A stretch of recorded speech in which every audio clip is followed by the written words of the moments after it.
Consumer editor Paula Lyons as she turns city slicker and sends a postcard from the cattle drive. It's now a quarter before the hour. Movie review time. New film coming out. Free Willy, it is called. Aimed at children? Maybe not just for children. Joel Siegel joining us now with a review. Good morning, Charlie. And in a theater where the seat doesn't move, but your heart does. This opens Friday. Start waiting in line now. Start buying your Kleenex now. The summer's most unlikely hit. We've had Lassie about a boy and his dog, National Velvet about a girl and her horse, The Yearling about a boy and a deer, even White Fang about a boy and his wolf, but a boy and his whale?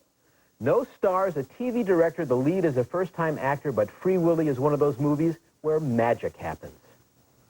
What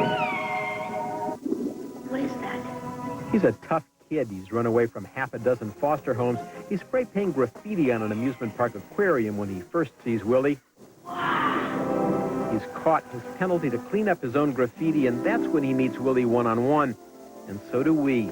And we're struck at how awesomely beautiful this creature is. They share a bond. They're both alone without family, and Willy seems to sense that. He lets young Jesse, played by first-time actor Jason James Richter, get close. Jesse will train Willy in some remarkable footage. Can you wave? Looks like Willy's got himself a soulmate. You know Lori Petty from last summer's League of Their Own. No stars here, but a very good cast. And here Willy saves Jesse's life when he's tripped and fallen into the pool. I don't know if whales would do this if they understand that humans need to be on land to live, but I believed every second of this scene. We are, you will pardon the expression, hooked. The story is simply told and anchored in movie reality. When he learns the amusement park owner is trying to kill Willy for the insurance money, we know what's going to happen. Free Willy. And we know he'll need his foster father's help, though they haven't gotten along. Look, I gotta look out for Willy, and I gotta do what's best for him. You understand? And we know somehow he's going to make it. Hurry! Not doing so good! Go for it.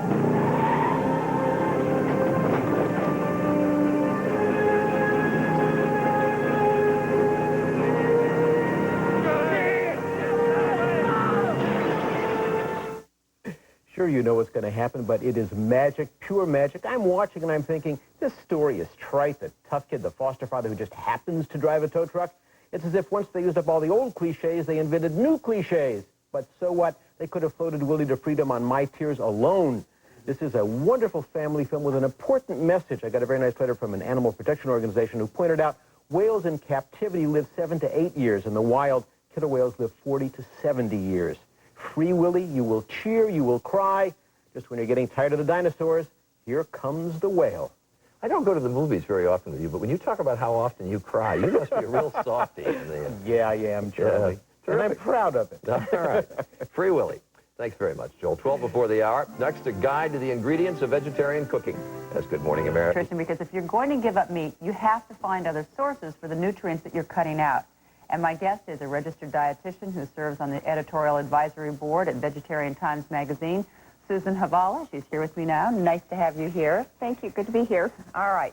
Let's start with the what. I think people are going to start seeing these ingredients more and more in their stores. They're probably right. most familiar with tofu, which is the often maligned tofu. It's soybean curd. It's made much the same way that cheese is made. and has really no taste. It picks up the Bland. taste of whatever you cook it with. It's odorless, bland. It picks up the taste of what you cook it with. I've seen it a lot, like in, stir-fried with things. But this is a cheesecake made out of tofu? I like using tofu as a dairy replacement in desserts. And so this is a tart, a cheesecake tart made with tofu. Dairy replacement, so could you use it as instead of eggs then? You like can. An egg You can salad? use it in place of eggs. They have me do sour this because cream. Charlie won't taste all this stuff. It's wonderful. Got You to say, agree? that's really, really very good. Okay. Now tofu, it comes conveniently in aseptic packages like this, or it comes In the in blocks blocks like that. in water, floating in water. Well, wait a second. That's high in protein, but I'm told that that's also high in fat. It's moderately high in fat, yeah. But the I was advantage surprised to is, read that this morning. you're right. The advantage Right. is it's cholesterol free. All right. Yeah. Now, try this first before I tell you what it is. Uh-oh. I hate it when they say that. All right. Okay, you are trying a tempeh chili.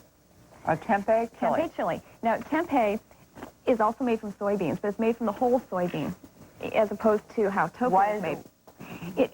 Tempeh is soybeans that are held together by a mold culture. By which doesn't multiculture. sound, and it's not I'm glad attractive. that you told me It's an that, ugly food, but it's very But it tasty. tastes like great, really good chili. You can use it in place of meat in many So recipes. there's no meat in this chili. That's correct. So you can use tempeh in burritos. And this is how, This is what it looks like. It's a All right. homely food. but then you just break it up and use it like ground meat. You then. can crumble it into chili. You can And when you make cook sloppy it, joes with does it get a color when you cook it so you feel like you're cooking with meat? It picks up the Oh, color that's of the good. tomato sauce, That's for good. instance. All right. All right. Now I have a daughter who's slightly lactose intolerant. Okay. So this is interesting to me. Excellent product for people who are lactose intolerant. It's soy milk. And go ahead and try it. This Suzanne, is, I got to tell you that it doesn't look great, okay? and it has a looks little like bit of a coffee, beany taste. Coffee or chocolate milk? Now, I've been using soy milk on my cereal for about 5 years. And I love it. All right, that's not bad. It almost tastes like kind of a sweet milk. You said it had does. kind of a bean flavor. I guess A little bit of a bean aftertaste. But That's it's, not bad. It's really quite delicious. All right. Yeah. No, seriously, that's It's- not bad. This is vanilla flavored. I mean, I could drink a glass of this and I mean, I'd be cool. It'd be okay. Okay, now we're looking at another food that people may have seen in vegetarian recipes Tahini? and not know what it is. It's tahini. Oh, this is kind of like peanut butter. And It's am like I right? Yes, it's like natural peanut butter in that the oil floats on the top of the jar. So when Okay. you use it, you have to stir it up first. So what's in here? This is hummus. It's a chickpea dip Does it have made with tahini in It's it? got tahini in it. Okay. And see what you think. I like that a lot. It's yummy. That's really good. It's yummy. Okay. It is. Okay. Okay, now... I love couscous. I know what this is already. Okay. And couscous is pretty. It really, when you cook couscous, it almost cooks like pasta. It looks like little This tiny is pieces of couscous right pasta. here? Yes, that's a Okay. couscous And what salad. are these? This is one A of them. variety of beans. We have quinoa. We have kasha, which is buckwheat growth. It's the beans and things that where you really, I mean, this is where you get your protein. High in substitute, protein, right? high in fiber, and low in fat. That's great. Okay. That's really, really good. And this is That's tamari, Tamari. which is kind of a rich soy sauce. It's a so Japanese to soy add some sauce. flavor thing. We're going to take the meat out. You got to replace it with all the different flavors, and you got to, you got to experiment a little and try some of these things. Nothing here was bad. All right. Oh, our thanks to Chef Peter Birdley, who prepared the food this morning. He serves organic vegetarian food at New York's Angelica Kitchen.